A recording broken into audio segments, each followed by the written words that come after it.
Welcome to Mishika classes. Our today's topic is basic ICT of class artificial intelligence, and this is our class number 7. And today we are going to discuss about the security and privacy. Privacy और security के बारे में discuss करने वाले हैं basic ICT के अंदर. If you like the video, please like it, share it, and subscribe my channel. सबसे पहले सिक्योरिटी या प्राइवेसी को जानने से पहले वायरस को बहुत इंपॉर्टेंट है जानना. What's the full form of virus? Virus की फुल फॉर्म क्या है? Virus V stands for vital, I for information, R for resource, U for under, and S for seas. Vital information resource under seas is the full form of the virus. And what does it mean? और इसका मतलब क्या है? ये वो programme है जो हमारे डाटा को, हमारे सॉफ्टवेयर को डैमेज कर देता है, जो भी हमारे कंप्यूटर के अंदर स्टोर होता है. Virus damage the computer programs, the data, the software stored in it, and it is sent through internet or form from one computer to another. या तो ये कंप्यूटर से दूसरे कंप्यूटर में सेंड किया जाता है या फिर इंटरनेट के थ्रू सेंड किया जाता है. अब किस किस तरीके से ये सेंड किया जाता है, मतलब मैंने बता दिया कि इंटरनेट के थ्रू किया जाता है, ये वन फॉर्म टू अनदर. तो अगर हम डिटेल्स में करें तो क्या कौन से वेज है? सबसे पहले है इन्फेक्टेड सीडीज और डीवीडीज. जो सीडीज और डीवीडीज के थ्रू भी भेजा जाता है. इन्फेक्टेड हो मतलब किसी के अंदर वायरस ऑलरेडी हो और आप अपने सिस्टम में लगाएं तो उससे आपका सिस्टम अफेक्ट हो सकता है. नेक्स्ट वन इज फाइल्स, जो कंप्यूटर्स के थ्रू, इंटरनेट के थ्रू सेंड की जाती है. थ्रू फाइल्स में होते हैं कई बार डाटा में. Next is pen drive. Pen drive is again secondary memory device. ये भी एक सेकेंडरी मेमोरी डिवाइस जो सेंड किया जाता है इसके थ्रू भी. And the next one is through internet. Internet के थ्रू सबसे ज्यादा वायरसेस आते हैं because of through the emails, through the files you stored, और थ्रू एनी साइट्स. कई बार अनऑथराइज साइट्स होती हैं या फिर ईमेल्स के थ्रू. ये बहुत ज्यादा ही कॉमन है. So these are the four ways through which viruses can be sent to your system. Now, how do you come to know? कैसे पता चलेगा कि आपके सिस्टम वायरस आ चुका है? सबसे पहला, सबसे इजी पहचान है, system runs very slow.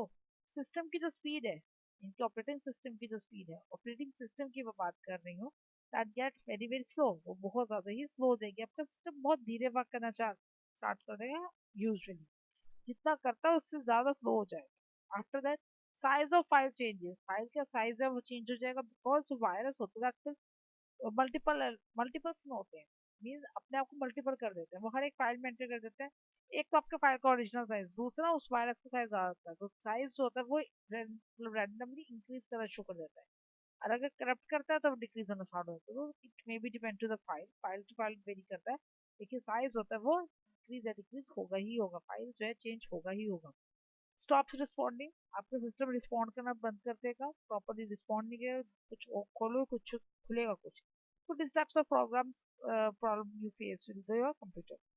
Number of files increases. Sometimes वो फाइल के अंदर इफेक्ट नहीं करता, बस फाइल्स का नंबर इंक्रीज कर. जितनी बार आप उसे खोलोगे वो उतने इसके मल्टीपल फाइल्स लाना शुरू कर देगा. It means again it is a type of virus. ये भी एक तरह का वायरस या वॉर्म्स ही है कि जिस फाइल को आप खोलोगे वो ही मल्टीपल बननी शुरू हो जाएगी.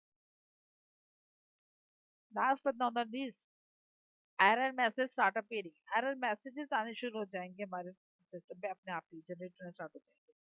एंड रीस्टार्ट होना स्टार्ट हो जाएगा कंप्यूटर. अब एरर मैसेज होगी, जैसे आप उसे क्लिक करो तो कंप्यूटर क्या होगा आपका, रीस्टार्ट होना स्टार्ट हो जाएगा. These are the some ways. System की स्पीड कम हो जाएगी, साइज इंक्रीज डिक्रीज करने लगेगा, रिस्पॉन्ड नहीं करेगा properly, number of files increase कर जाएंगे, एरर मैसेजेस अपीयर होते हैं, और सिस्टम की जो स्पीड है वो रिस्टार्ट होना स्टार्ट हो जाएगा. Next, how to clean. अब कंप्यूटर को क्लीन करना है, कंप्यूटर में से वायरस को निकालना है, तो कैसे निकालोगे? सबसे पहला वे है इंस्टॉल एंटीवायरस सॉफ्टवेयर. सिस्टम के अंदर क्या इंस्टॉल कर दो, एंटीवायरस इसको इंस्टॉल करना चाहिए. और वो एंटीवायरस कैसा होना चाहिए? इट शुड बी अपडेटेड, वो अपडेटेड होना चाहिए. After that scan the download files. और उस आपने अपडेट भी कर रखा, सब कुछ करके उसको बैकग्राउंड में ऑपरेटिंग में रखना चाहिए, ताकि जब भी आप जो भी सिस्टम को ऑपरेट करो, जो भी फाइल को ऑपरेट करो, वो ऑटोमेटिकली डाउनलोड फाइल्स जो हैं, जो भी हैं, वो स्कैन होती है, बाय डिफॉल्ट होती है. तो उससे वायरस आएगा ही नहीं. अगर होगा तो साथ में वार्निंग आ जाएगी. ओपन ना करो वो वाली ईमेल्स को जो किसी अननोन पर्सन ने भेजी है, unknown senders. Try to not open the emails of unknown senders. Unknown senders को जो भी ईमेल्स आई है उनको ओपन ना किया जाए. और जब भी आप इंटरनेट से कनेक्टेड हो, never open up the popups. Click popup पे कभी भी क्लिक नहीं करना चाहिए if you are connected to an internet, because popups के अंदर मैक्सिमम टाइम वायरसेस होते हैं. अभी वायरसेस की तो बात करनी गई है, तो वायरसेस के साथ साथ सिक्योरिटी हम हमें कंप्यूटर में कैसे कर सकते हैं? Through firewalls. Firewalls is again a type of privacy provide करने के लिए होता है. It is a network security होती है जो रेगुलेट करती है हमारी इनकमिंग फाइल्स और आउटगोइंग फाइल्स के जो भी नेटवर्क ट्रैफिक होती है उसको रेगुलेट करती है.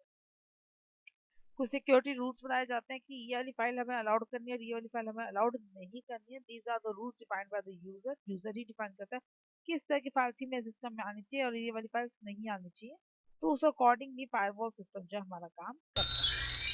Next one is the cookies. अब बात करते हैं कुकीज की. तो what are the cookies? Cookies are the types of files which is created by the websites. Websites में से create होता है for the given site. Client के लिए बनाई जाती है. Means जो सा client उसे ऑपरेट कर रहा है उसके जो भी पर्सनल इन्फॉर्मेशन है वो उसको डिस्प्ले होने स्टार्ट हो जाएगी. It is a read only file. ये रीड ओनली फाइल होती है जो कि वेबसाइट खुद क्रिएट करती है. इसमें आप या कोई भी बाहर का सर्वर से दूसरे सर्वर से उसे एक्सेस नहीं कर सकते, मतलब चेंजेस नहीं कर सकते. You can just read that file. The information can not be accessed by other servers. तो कुकीज क्या होती है? पर्सनल इन्फॉर्मेशन की जाती है वेबसाइट के through to the given client. वो रीड ओनली फाइल्स होती हैं और इन्फॉर्मेशन को कोई भी एक्सेस नहीं कर सकता. That's all about the security and privacy. In the next class, we are going to discuss about how the temporary files are removed from your system.